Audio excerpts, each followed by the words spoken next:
Hello, everyone, and happy Monday. Welcome to another episode of Taylor Radio with your magnificent, awesome, motherfucking on top of the game host, Taylor. In this episode, I'm going to cover some of the controversy of Nick Fuentes and Ben Shapiro. Maybe you've heard, maybe you've not heard. After we do a deep dive into the Ben Shapiro-Nick Fuentes controversy, I talk about two guys that I have over time come to really enjoy following on the internet. They have some good advice. They have some interesting programs online. They are the Tate brothers, I believe. And stay tuned for that. So you remember, you can follow me on my website, tstuch.com, tstuch.com. Email me, tayradio1@gmail.com. You can follow me, like, and subscribe on YouTube, Taylor Space Stuch. And email me at tayradio1@gmail.com. Thank you for listening and enjoy this episode.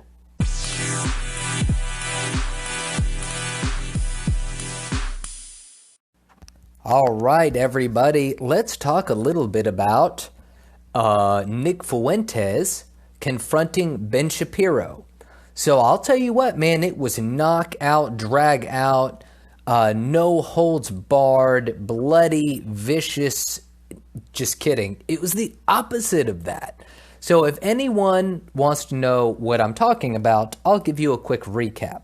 So Nick Fuentes is I guess kind of a more, I don't know where to classify him. He's definitely on the right, but I don't want to say he's alt-right. He's kind of borderline. He's got some interesting opinions.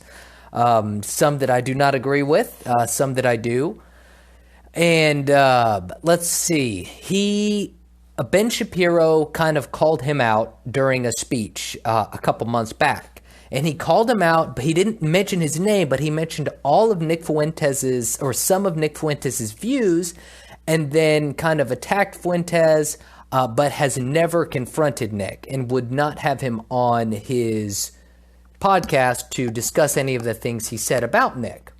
Well, Nick has gone after Shapiro quite a bit after that. And, I mean, I would say rightfully so. Shapiro went after him, but didn't allow Nick to respond. Now, Nick Fuentes saw Ben Shapiro on the street the other day before a TPUSA event, I guess. And he didn't do anything bad. Shapiro was walking with his family. Fuentes did not know Shapiro was there. Somebody said, hey, Shapiro's coming across the street. So Fuentes walked towards his family, did not stop them. He didn't get in their way. He didn't say anything bad, no profanities. He was just like, hey, Ben. He wasn't quite like, hey, Ben, how's it going? It was more like, it was confrontational, but it was not aggressive, I guess is the best way to put it. Confrontational, not aggressive. So he approaches towards Ben's family and Ben and was like, hey, man, so, you gave a 45-minute speech basically talking shit about me, but you won't have me on your podcast. You won't let me respond. And Ben just ignored him, didn't look at him, didn't say a word to him, just walked on by. And Fuentes was like, hey, I know you're with your family, but I can't find you anywhere else. So then that was it. That was the video. Now, what's so interesting about this is that lots of people were attacking Fuentes for doing that. And I just don't understand what they were attacking him for. People were trying to say like, oh, don't do that in front of his family, whatever. And I just could not, so at first I didn't have any opinion of it because I didn't see it. I saw part of the video, but I didn't actually listen to it. And isn't that a novel fucking idea? I didn't watch the video, so I didn't have an opinion about it, right? And even though I'm tempted to go, oh, maybe he was out of line because I saw the video of Ben and his family. So I'm tempted to say something like, oh, maybe this is out of line. But guess what? Whenever I went to watch it, before I watched it and actually heard it, I kept my opinion to myself, like somebody who's not a dumbass, because nowadays it's very popular for people to just throw out their opinions on things before they actually know or understand what's going on. That's just, and actually, I would say Ben Shapiro is guilty of this himself. So we'll go into that in a minute. So anyway, there's all this fake outrage going on online with conservatives attacking Fuentes. And I can understand people not liking Fuentes because Fuentes has some views on race that a lot of people cannot get on board with. And I am one of those. He talks about Fuentes doesn't agree with interracial marriage. And I think that on that regard, I'd say I disagree with him. And I'd say probably on some other racial issues, I would disagree with him on. But I do agree with his stance on, like, say, immigration and some, maybe a couple other things, but I'd have to do more research. Now, the people were going after Fuentes for his approach on Shapiro, which is just out of line because he didn't say anything bad. He didn't do anything bad, and everybody is just putting on a show. It's virtue signaling on the conservative side of the spectrum. That's exactly what it is. So for years, we have heard about virtue signaling on the left. And it's true. Like the thing is, I like to point out the left the most because in my opinion, and I believe my opinion is correct, the left-wingers actually pose an existential crisis to the country. So radical lefties pose if radical left-wingers got an opportunity, they would fundamentally tear down the country as fast as possible, which is why I am, whenever I write or whenever I, make a podcast or video, whatever, I attack the lefties more because I think they are more dangerous. I think they are more of a threat to society. And I think you'd have to be crazy not to see that. I mean, they are totally much more of a threat to society. Now, the conservatives have been jumping on the lefty bandwagon of censoring speech. And what I mean by that is they've been going after people who are maybe critical of Israel, things like that. I've been following Anomaly. If you have not followed Anomaly on Twitter, he's a good account to follow. He also goes by, I guess his name is Anomaly. I think his handle's Legendary Energy, I think. I'm not so good with this Twitter stuff. But he's got a good one, and he's really good at calling out conservative censorship. So, and what I mean by conservative censorship is there's lots of Republicans and conservatives that don't like speech that is critical of like Israel, because that's a big thing that's coming out now. So there is a movement that is very anti-Israel. It's the BDS movement. It's called like boycott, divestment, and sanctions, I think. And they're a left-wing group, and they hate Israel. However, conservatives, generally speaking, like Israel. And I am okay with that. Like, I think it's fine. I think it's fine to support Israel morally. The problem that a lot of other conservatives have is that there is a good debate to be had on whether we should be funding Israel at all. I'm totally cool with us standing up for Israel's right to exist, for not being there's lots of countries go after Israel in the UN and try to attack Israel for being this horrible country when a lot of times Israel's defending itself. So I am totally in line with let's be on Israel's side morally. Let's defend them verbally. But we don't need to be, how much money do we spend giving to Israel? That's something that I'm, hey, do we need to spend it? Maybe not. I don't have a strong opinion, but I think that's fine to debate that. I don't think we should boycott Israel and divest investment money from Israel. No, I'm not a crazy fucking loon. But if you are a Republican or conservative and you don't toe some of the party line about Israel, then people attack you or try to say that you shouldn't be able to say this and things similar to that. And Anomaly or Legendary Energy, in my opinion, has been really good at picking up the more conservative side of the free speech issue. He also gets on the conservative side free speech issue of immigration, because Republicans, generally speaking, have a particular line about immigration. Like, hey, as long as it's legal, we're good. That being said, that's the problem with saying all legal immigration is okay, is that if you grant amnesty to the illegal immigrants, they're legal. And so that's an issue. You don't just want blanket amnesty. At the same time, I am not somebody who wants all immigration to stop, but I also don't want large, the amounts of immigration we've been having. Now, the anomaly has been calling out Republicans and conservatives for not allowing the America First crowd, which follows Nick Fuentes, to speak at TPUSA events, and lots of things around that type of thought, where conservatives and Republicans have been kicking people out of the speaking engagements if they don't follow the party line. And so that's been an issue coming out of the Republicans, coming out of the right, that it's not good. It's not good to see. But regardless, those people, the people on the right who are starting to censor speech that isn't in line with them, were all going after Fuentes this weekend. And it was just stupid, and it was out of line. And I agree with Cernovich's line, which Cernovich basically came out and said, look, this is bullshit. It's grandstanding. He didn't say grandstanding, but he said it was like performative, ritualistic. I agree. 100% I agree. The people that there were politicians coming out saying things about Nick Fuentes, it's like, dude, the guy's 22 years old.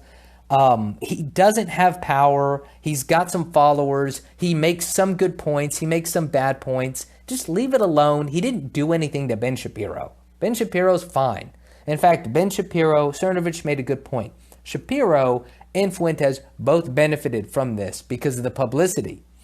Okay, gonna pause right here for some ads. We'll be right back. So I want to go ahead and transition out of this topic about Fuentes and Shapiro. It's, it's just some drama. It's conservative Republican drama.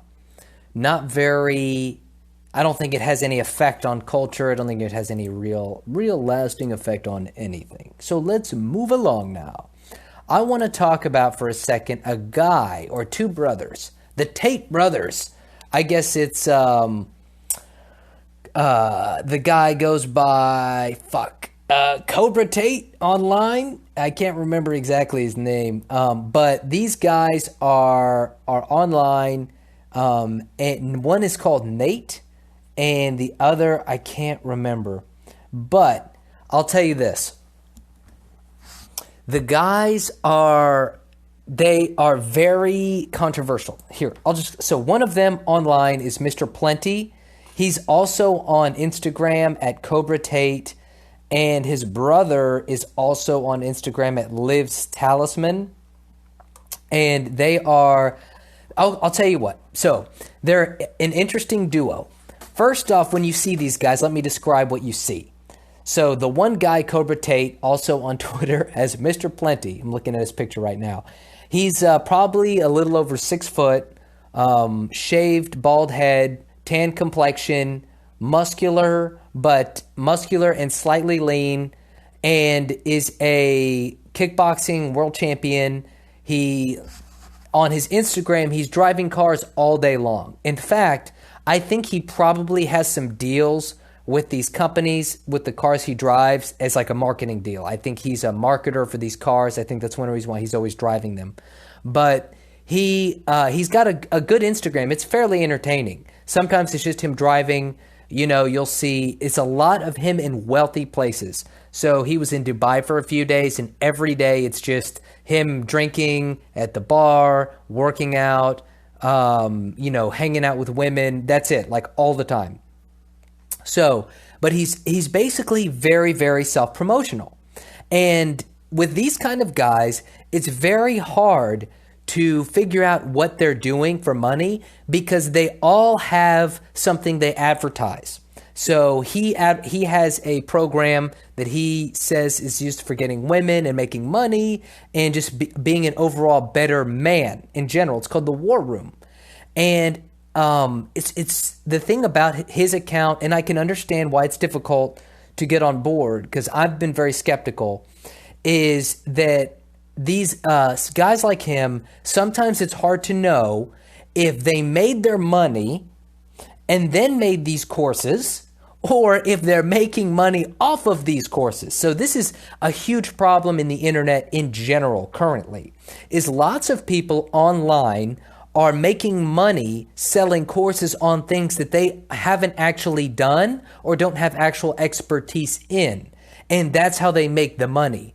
So Cernovich, I was listening to an interview with the two Tate brothers, who I'm talking about now, because the guy that I talked about, Mr. Plenty, and his brother Liv's Talisman, they're brothers. I think they might be twins. And they might not be, but they look like twins. And Cernovich was talking about how when Cernovich lived in Southeast Asia for a little bit, kind of traveled around, did a little bit of the nomadic life. And he talked about how there were a lot of digital nomads who were broke, who were selling courses about how to be a successful digital nomad. I also think the case is similar to people who sell things online. I think a lot of people are not that successful selling products online, but they sell courses teaching people how to make money online, and as a result, they make money online on those courses. So with the Talisman brothers, with the Nate brothers, with the Tate brothers, I don't remember their fucking names. I didn't know if it was the same thing. I thought maybe it's the same thing. Like maybe these guys are full of shit, whatever. And honestly, I'm still not sure how they make their money. I think they make their money off multiple things. But what's interesting about these guys is I watched an interview with both the Tate brothers, Mike Cernovich, and another guy named Mike Boland. Cernovich and Boland do a podcast together called Mindset Squared. It's really good. It's a really good podcast for learning about business, entrepreneurship, investing, just some general good money-making tips in there. And I highly encourage anyone to go listen to it. And they had on the two Tate brothers, and it was really cool. It was really nice to hear these guys in depth, their perspective, because they can be kind of trolly online, like they can troll motherfuckers hard on the internet. So it was really cool to see them on an interview. Really down to earth guys, hardworking guys, get your head in the game type of guys. What I learned from that interview was mostly about those two guys, that I have a lot more trust in them now, that I feel like they built up their credibility with me. I mean, not that matters for them, but for my own, it matters for my own opinion of them, right? And they did so by talking, they talked a little bit about where they came from, but also the fact that Cernovich is going in so deep with these guys makes me believe that they are the real deal. So I don't think that Cernovich gets too involved nowadays, though I'm sure people make mistakes on occasion. I don't think he gets real involved with people that he doesn't think are the real deal. So just their association with him alone is, for me, enough to means a little bit of something. Now, what did they talk about? They talked a lot about some of their programs. They have a couple programs online where they, if guys are not happy with where they are, like if you're not happy with the money you're making, if you're not happy with the women that you're pulling, if you're not happy with the, with your goals in life, they have they have programs for guys. I think it's only for dudes to like take your game to the next level. I've investigated a little bit of it, haven't seen much of it, but they are also offering some Forex trading programs. And now this is the thing, is like, I just wonder, are these guys making money in Forex? Who knows? But, they're selling courses on how to make money on Forex. So it's the question once again, do they really make the money? I don't know. But apparently you follow their strategy exactly, which is, maybe it's a good way to make some money. But if anybody is, if you're a guy, honestly, and you want some extra fire underneath that shit, then check out those guys, Cobra, Tate, The Talisman. They're entertaining on the internet, and I have been pondering some of their shit as well. They talked a lot about Romania in their interview with the two mics, and I thought that was really cool. I don't know much about Romania, and it was really interesting to hear what they said. It makes me want to go check out Romania. They talked about how it's a clean place, Christian place. Don't get me wrong, these guys aren't by any means like real proper guys in terms of like not cussing. I mean, they get around. They got their women. They live a lifestyle that a lot of guys would love to live. But they're totally worth checking out. So that's what I got to say on this Monday. We're getting close to Christmas, getting closer to the end of the year. I hope everyone gets their Christmas shopping done, if you did any. But that's all I got for today. You can email me at tayradio1@gmail.com. Follow me, tstuch1 on Twitter. Check out my blog, tstuch.com, tstuch.com. Subscribe to my YouTube channel, Taylor Space. And thank you for listening, and have a great day.